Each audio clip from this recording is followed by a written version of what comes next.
చిన్న పెద్ద అనే తేడా లేకుండా సామాన్యుడి నుంచి సెలబ్రిటీల వరకు చాలా మంది సైబర్ నేరగాళ్ల ఉచ్చులో పడుతున్నారు.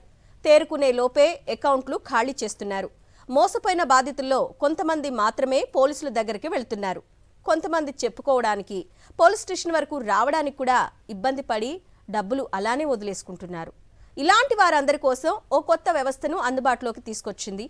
పోలీస్ స్టేషన్ చుట్టూ తిరగకుండా ఇంటి నుంచే ఎఫ్ఐఆర్ నమోదు చేసే విధంగా హైదరాబాద్ నగర పోలీసులు సైబర్ మిత్ర వర్చువల్ హెల్ప్ డెస్క్ ను అందుబాటులోకి తీసుకొచ్చారు. ఈ సైబర్ మిత్ర ఎలా పనిచేస్తుంది, పోలీస్ స్టేషన్ కు వెళ్లకుండానే సైబర్ నేరంపై ఎలా ఎఫ్ఐఆర్ నమోదు చేస్తారో ఇప్పుడు తెలుసుకుందాం. దేశంలోనే మొట్టమొదటిసారిగా సైబర్ బాధితుల కోసం హైదరాబాద్ నగర పోలీసులు సి మిత్ర వర్చువల్ హెల్ప్ డెస్క్ని అందుబాటులోకి తీసుకొని వచ్చారు.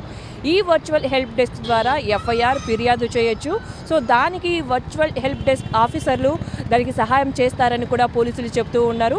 అయితే ఈ సి మిత్ర వర్క్ ప్రాసెస్ ఏ విధంగా ఉంటుంది, ఈ సి మిత్ర ద్వారా ఏ విధంగా సహాయం పొందుతున్నారు బాధితులు, ఇవన్నీ ఈ ప్రత్యేక కథనంలో నేను మీకు చూపించే ప్రయత్నం చేస్తాను.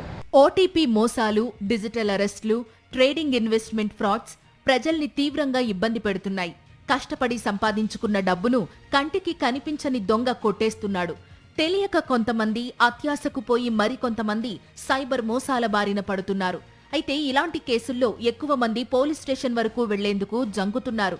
ఇలాంటి బాధితులకు అండగా నిలిచేందుకు పోలీస్ స్టేషన్ వరకు వెళ్లకుండా సత్వర న్యాయం అందించేందుకు హైదరాబాద్ పోలీసులు దేశంలోనే తొలిసారిగా ఒక వర్చువల్ పోర్టల్ ను అందుబాటులోకి తీసుకొచ్చారు. దీని పేరు సి మిత్ర. సాధారణంగా సైబర్ మోసం జరిగినప్పుడు బాధితులు 1930 నంబర్కు ఫోన్ చేస్తారు లేదా జాతీయ సైబర్ పోర్టల్లో ఫిర్యాదు చేస్తారు. అయితే ఆ తరువాత ఎఫ్ఐఆర్ నమోదు కోసం పోలీస్ స్టేషన్ కు వెళ్లాల్సి ఉంటుంది.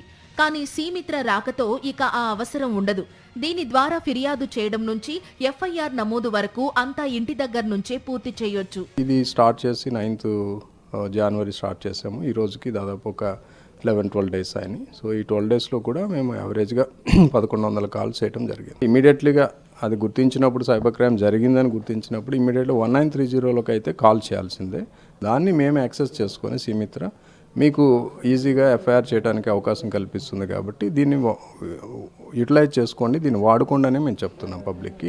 నేషనల్ పోర్టల్లో బాధితులు వివరాలు నమోదు చేసిన తరువాత ఆ వివరాల్ని సైబర్ మిత్ర ఆఫీసర్లు యాక్సెస్ చేస్తారు. తమ పరిధిలో ఉన్న బాధితుల లిస్టు తీసుకుని వాళ్లకు కాల్స్ చేస్తారు. రోజుకు 80 నుంచి 100 వరకు బాధితుల లిస్టును ప్రిపేర్ చేస్తారు. సైబర్ మిత్ర ప్రారంభమై కొన్ని రోజులే అవుతున్నప్పటికీ స్పందన ఎంతో బాగుందని పోలీసులు చెబుతున్నారు. ఇప్పటి వరకు జనవరికి సంబంధించిన బాధితులకి ఫోన్లు వెళ్లాయని, డిసెంబర్, నవంబర్కి సంబంధించిన సైబర్ బాధితుల వివరాలు కూడా పూర్తయ్యాయని తెలిపారు. ఇక సెప్టెంబర్కి సంబంధించిన బాధితుల లిస్ట్ను చూస్తున్నట్లు సైబర్ మిత్రలో పనిచేసే కానిస్టేబుల్ చెబుతున్నారు. మోస్ట్లీ 100 వరకు వస్తున్నాయండి. ఏమంటారు financial frauds, non financial frauds అన్ని కలుపుకొని ఒక 100 to 120 వరకు వస్తున్నాయి డైలీ.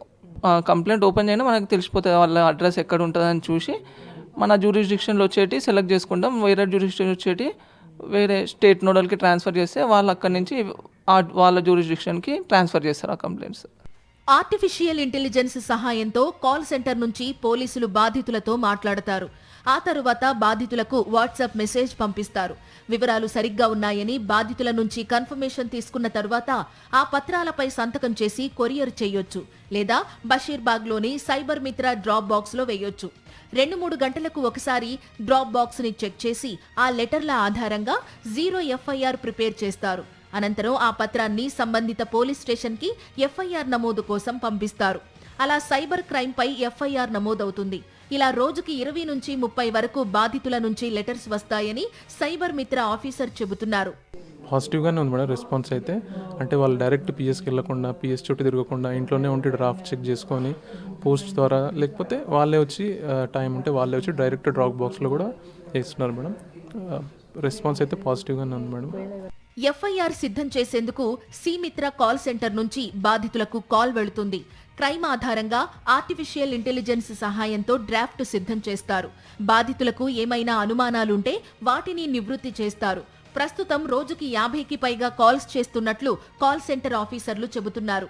సైబర్ మిత్ర పేరుతో మళ్లీ మోసపోకుండా అధికారిక ల్యాండ్లైన్ నంబర్ 0404189 3111 నుంచి మాత్రమే కాల్స్ వస్తాయని వాట్సాప్కు కూడా 87126 సిరీస్ నంబర్ల నుంచే మెసేజ్లు వస్తాయని చెబుతున్నారు.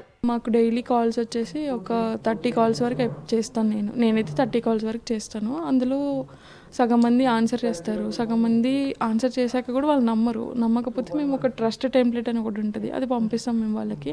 కొంతమంది ఆన్సర్ కూడా చేయరు, ఆన్సర్ చేయని వాళ్ళకి కూడా మేము ట్రస్ట్ టెంప్లెట్ అనేది పంపిస్తాము. 0 ఎఫ్ఐఆర్ అందుకున్న పోలీస్ స్టేషన్లు 24 గంటల్లోపు ఎఫ్ఐఆర్ నమోదు చేసి ఇన్వెస్టిగేషన్ ప్రారంభిస్తారు. ఈ విధానంతో ఫిర్యాదు ప్రక్రియ సులభమవుతుందని, బాధితులు పోలీస్ స్టేషన్ల చుట్టూ తిరగాల్సిన అవసరం ఉండదని అధికారులు చెబుతున్నారు. అయితే హైదరాబాద్ పోలీస్ కమిషనరేట్ పరిధిలో నివసిస్తున్న సైబర్ నేర బాధితులు మాత్రమే సీమిత్ర సేవలను పొందేందుకు అర్హులు. చాలా మంది కూడా ఇది ఫస్ట్ టైం ఎక్స్పీరియన్స్. వాళ్ళు ఎఫ్ఐఆర్ అనేది తెలియదు, ఎక్కడ పోవాలో తెలియదు. వాళ్ళకు పోలీస్తో కూడా ఒక ఫస్ట్ ఇంట్రాక్షన్ అవుతుంది, ఎందుకంటే అంతా పెరిగిపోయింది. సో దీని ద్వారా వాళ్ళు ఎక్కడ పోయేది అవసరం లేదు. ప్లస్ వాళ్ళు అక్కడ ఇంటి నుంచే కూర్చొనే ఒక ఎఫ్ఐఆర్ రిజిస్టర్ చేసుకో ఒక అవకాశాన్ని హైదరాబాద్ సిటీ పోలీస్ కమిషనరేట్ కలవడం జరిగింది. సో ఎందుకంటే చాలా మందికి ఈ ఒక్క షాక్లు ఉంటారు. సో అందుకు వాళ్ళకు హెల్ప్ చేయడానికి మనం ఈ ఒక్క సిస్టమ్ని తీసుకోవడం జరిగింది. సైబర్ మిత్ర ద్వారా ఇప్పటి వరకు 1000కి పైగా కాల్స్ చేసి 110కి పైగా ఎఫ్ఐఆర్లు నమోదు చేసినట్లు పోలీసులు చెబుతున్నారు. సీమిత్ర పట్ల హైదరాబాద్ వాసులు అవగాహన పెంచుకుని సత్వర న్యాయం పొందాలని పోలీసులు చెబుతున్నారు. ఉదయం 8 గంటల నుంచి రాత్రి 8 గంటల వరకు సైబర్ మిత్ర పనిచేస్తుందని, రాత్రి వేళల్లో కూడా ఎమర్జెన్సీ కోసం కొంతమంది అధికారులు ఉంటారని చెబుతున్నారు. మొదలైన కొన్ని రోజులకే సీమిత్ర వర్చువల్ డెస్క్కి ఎనలేని స్పందన వస్తూ ఉందని, ఎటువంటి అపోహలు పెట్టుకోకుండా సీమిత్రాని కాంటాక్ట్ అవ్వాలని పోలీసులు చెబుతూ ఉన్నారు. సీమిత్రాని కాంటాక్ట్ అయితే వెంటనే బాధితులకి సత్వర న్యాయం పొందుతారని కూడా పోలీసులు చెబుతూ ఉన్నారు. కెమెరామెన్ సతీష్తో సుష్మిత, సాక్షి టీవీ, హైదరాబాద్.